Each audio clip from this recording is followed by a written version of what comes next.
welcome to our next episode of the Manchester Our Town Hall Careers podcast.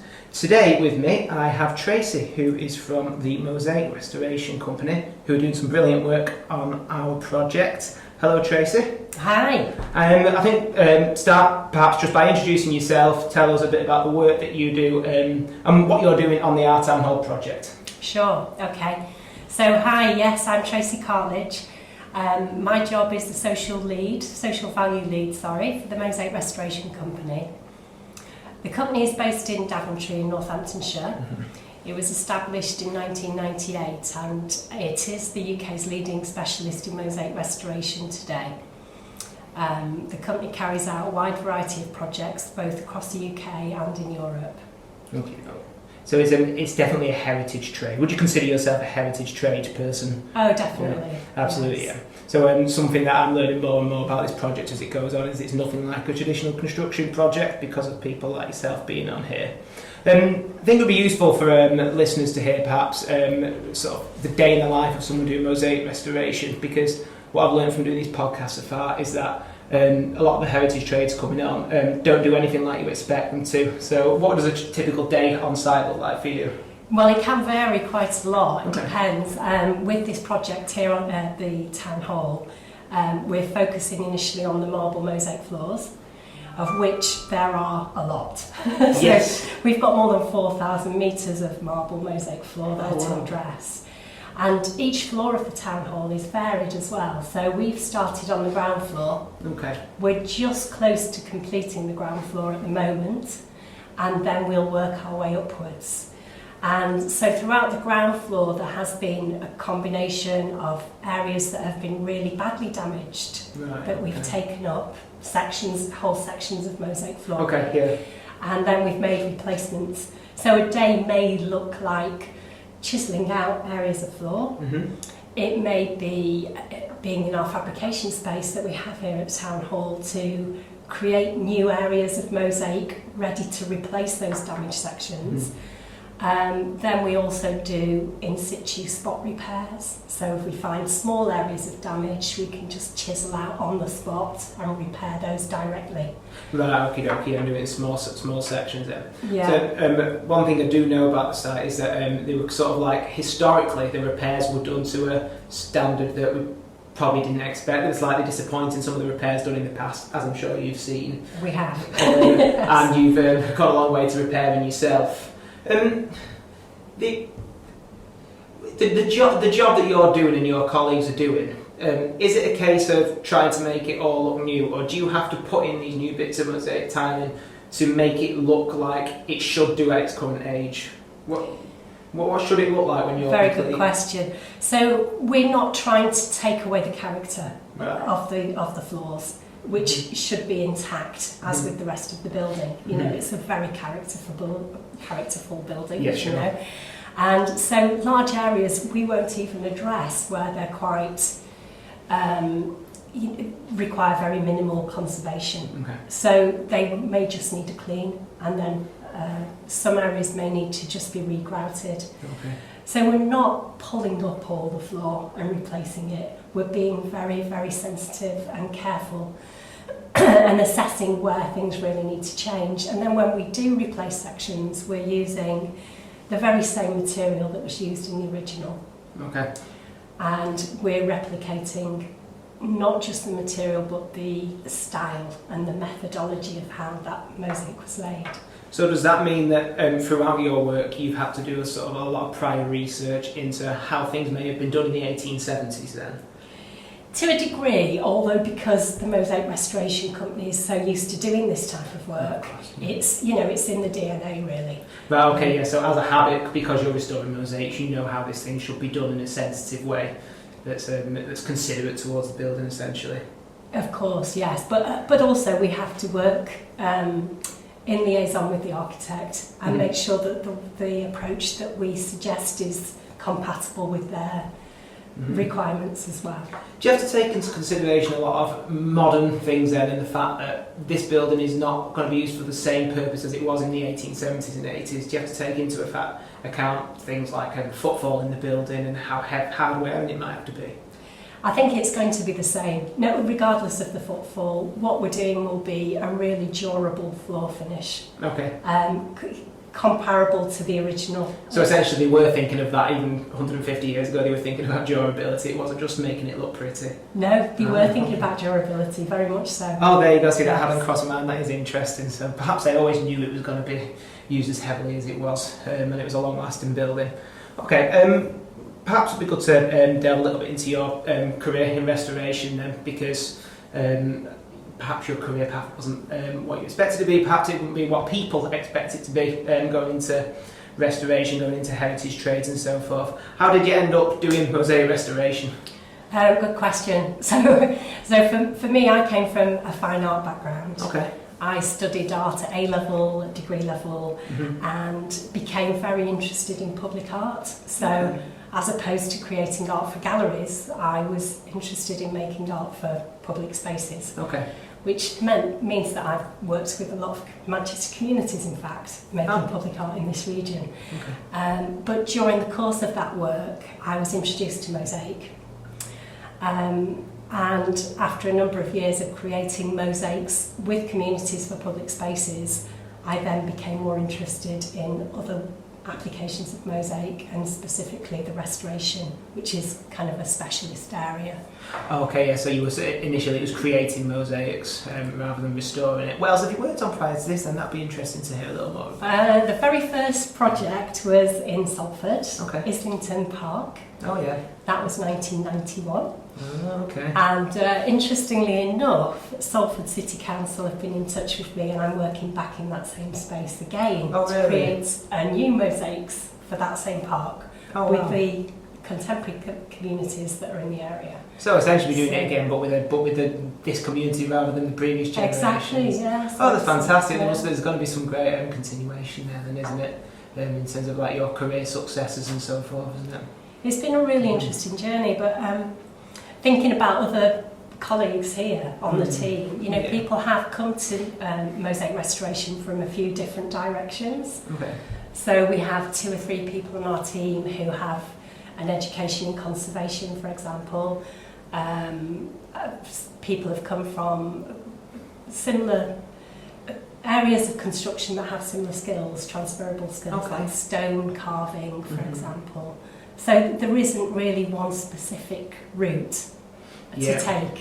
It is a fairly niche area after all, so... Yeah, I suppose, yeah. So there's always going to be the element of falling into it, but then you could look at 2 completely different sides from your team by the sound of it. You've got the people who have got the artistic interest and the historical interest, but then people who come in with just very specific skills in construction and essentially transfer them over. Exactly. So there is no one or the other route, is there? There isn't, and a lot of the training is really on the job. You learn most when you're actually doing the job, which is what our apprentices in our team are finding, which is it's great that we have apprentices. I was just going to ask a question about that. So you've got apprenticeships, and I know you're studying an apprenticeship yourself, and we'll come on to that shortly. Okay. But the other apprentices in your team, what is it that they're studying? Is it a particular trade that they're doing their apprenticeship in?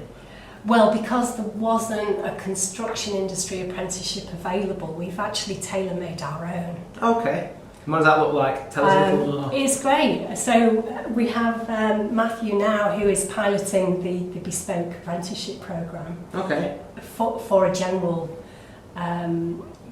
education in mosaic restoration, and his programme, most of his learning is on the job from the more experienced. He's learning from the more experienced team members.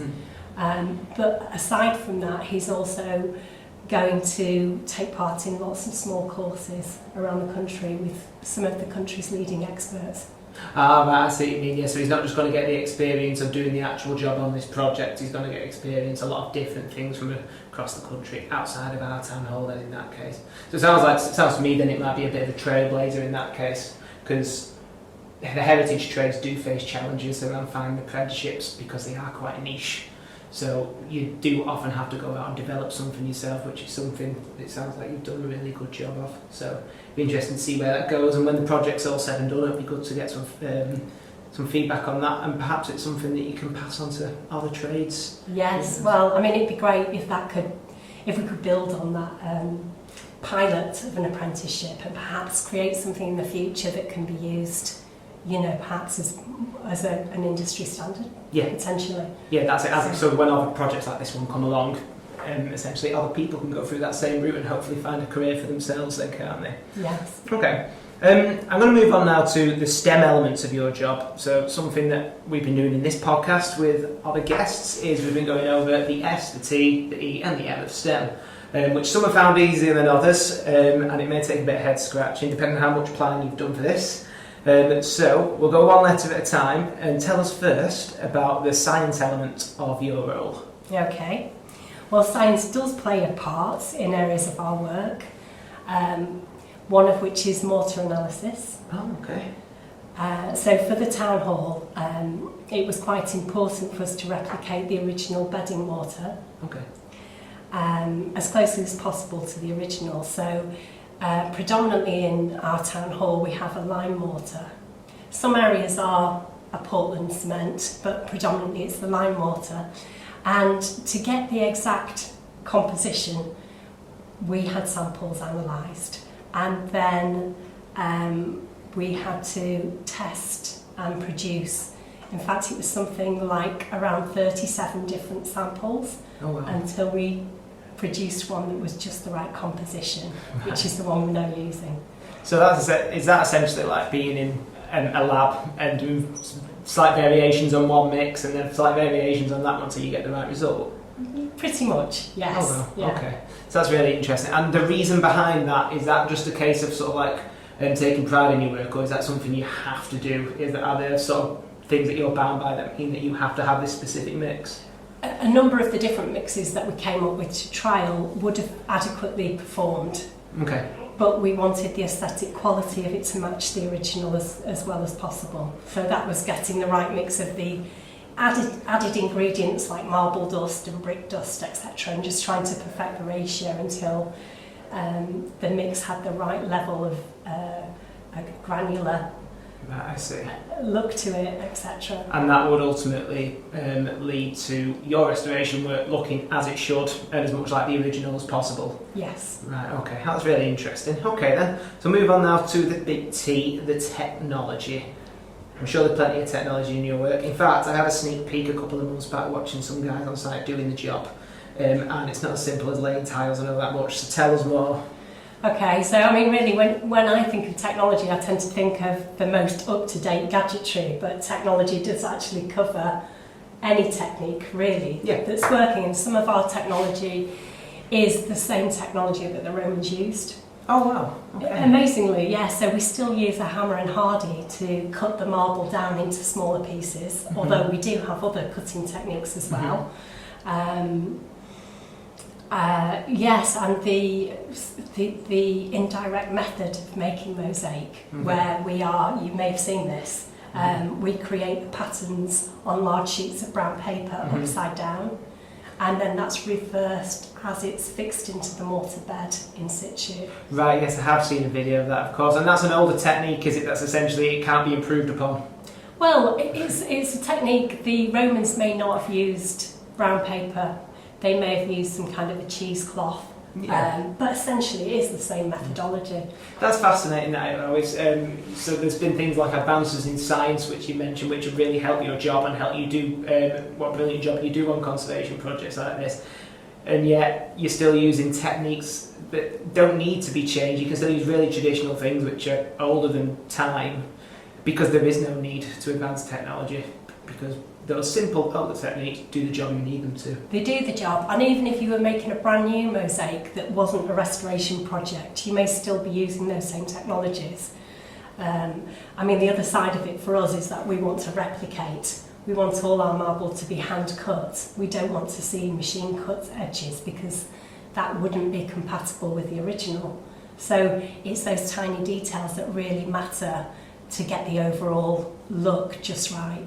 Right, yeah, so yeah, I can thinking back now to conversations I've had with some of the stonemasons on site, and you mentioned before about transferable skills, and they were saying very similar things around the technology and the tools, in that while there have been advances and things that help them, fundamentally it's the same hammers and chisels that were being used 150 years ago on this project, and that's the only way that you're going to be able to replicate that same type of work 150 years later, I suppose, isn't it? Definitely. Although we do use digital technology as well.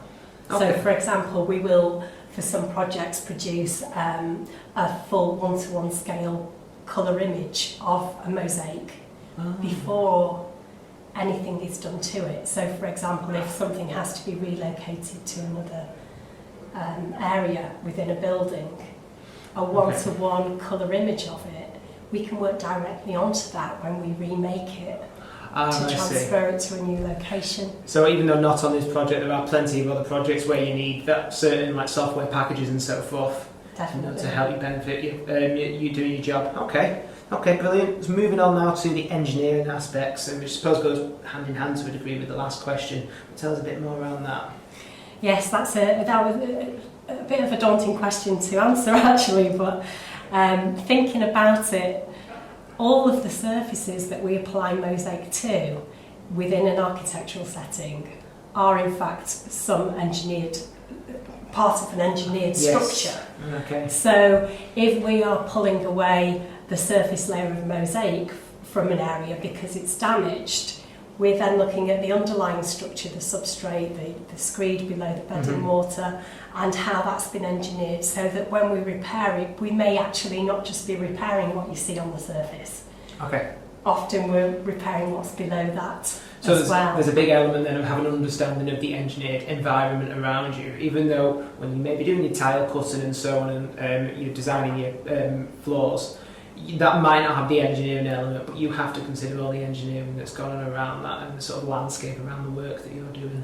Yes, exactly. Okay. Yes. Oh, that's really interesting. And you're not the first to say that on this podcast. I can't remember which one it was. There was another one, and it was a heritage trade, and they said very similarly, while we may not directly use engineering principles, we do have to have consideration and understanding of them in order to complete your work properly. So I can see a bit of continuation there through any heritage trade. Sure. And then finally, the maths element. Is there any maths in your job, and to what extent is there maybe? There's a lot of maths in our job, Okay. surprisingly. I mean, on the surface it looks, it's an aesthetic, isn't it? It's an art and it's a craft. But when you consider calculating surface areas and understanding the quantities of materials that will be required for different areas, there is quite a bit of maths involved. Okay, so that, and a lot of that will have things like cost implications and so forth as well, won't they? So That's if you were to get a calculation wildly wrong, you could essentially blow your budget. Yes. Okay, yeah. Yes. So there does have to be that fundamental understanding of mathematics. Do you have any quantity surveys in your team at all, or are you expected to do that yourself? It's done within the team. Right, okay, Yes. yeah, so it is important, more so than perhaps some other trades, that you have that understanding yourself, because there's no single person to fall back on then, is there? No, but I mean everything gets passed through the team, you know. So it's the people at the top that have to check the final figures. Yeah, good. I mean, it's the same goes for actually templating as well. So before we start to reproduce an area of mosaic, as I was saying before, if we have to replace a whole section, a small area of floor, then we have to make a pattern. And that pattern has to be accurate, so that when we go to fit it in the space we've created, it fits. Right, I see. So there's some math there as well. So I'm glad I gave you these questions in advance, actually, because it just demonstrates actually that with some thought that every job has got these elements to some degree or another, and you're always going to find one of the S, the T, or the E, or the M has more of an influence on your role. But you know, it just shows to our listeners that on the face of it, there might not seem to be a lot of science, there might not seem to be a lot of maths, but fundamentally, someone who restores mosaics or does any other heritage trade needs that basic understanding of maths. So yes. Well, a little bird told me that STEM is becoming STEAM. Exactly. Yeah, there you go. and art is going to be included in the. It is, and some people are already using that. Correct, and I think your role demonstrates precisely the importance of that, doesn't it, and how it all links up. And there's probably a lot of people listening, and all around to be fair, who don't see that intrinsic link, but it is there. Science and art have often separated, but it just shows how many jobs do use them both, essentially.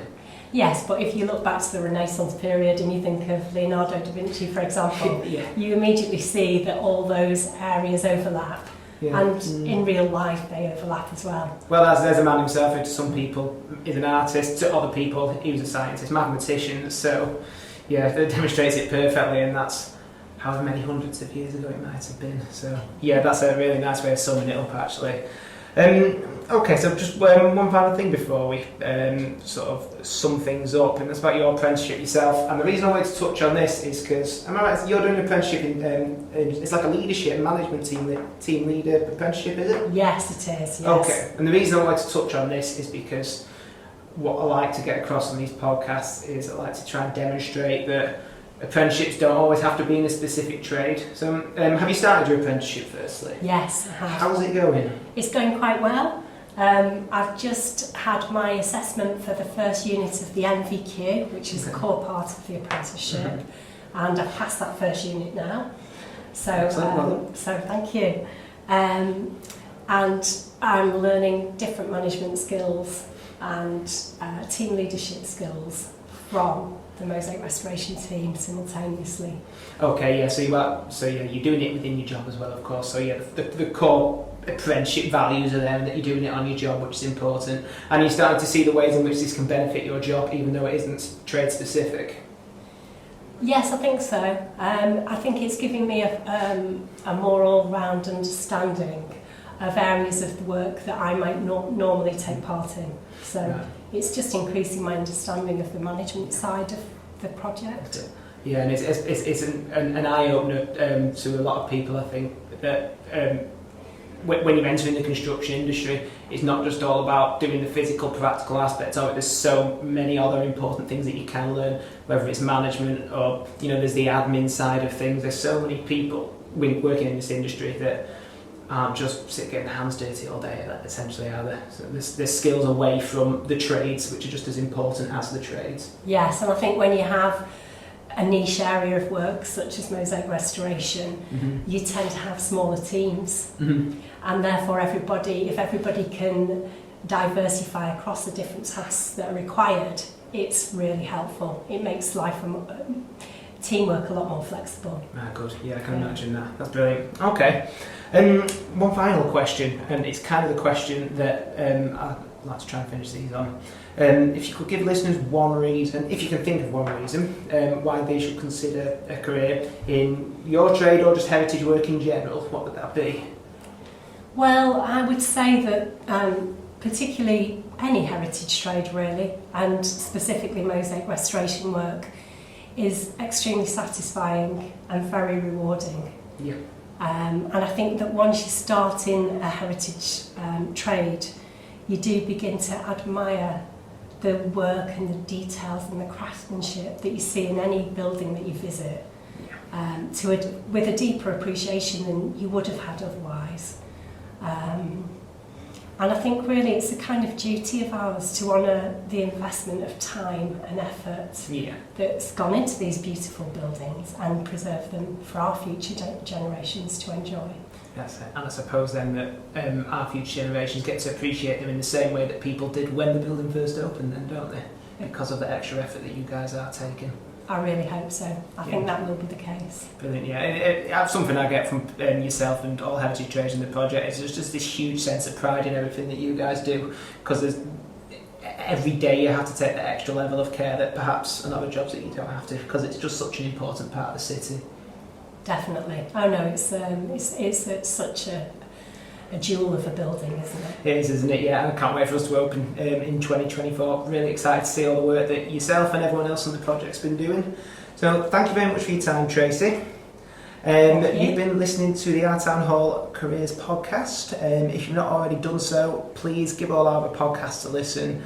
And if you're listening on Spotify, give us a rating. Thank you and goodbye.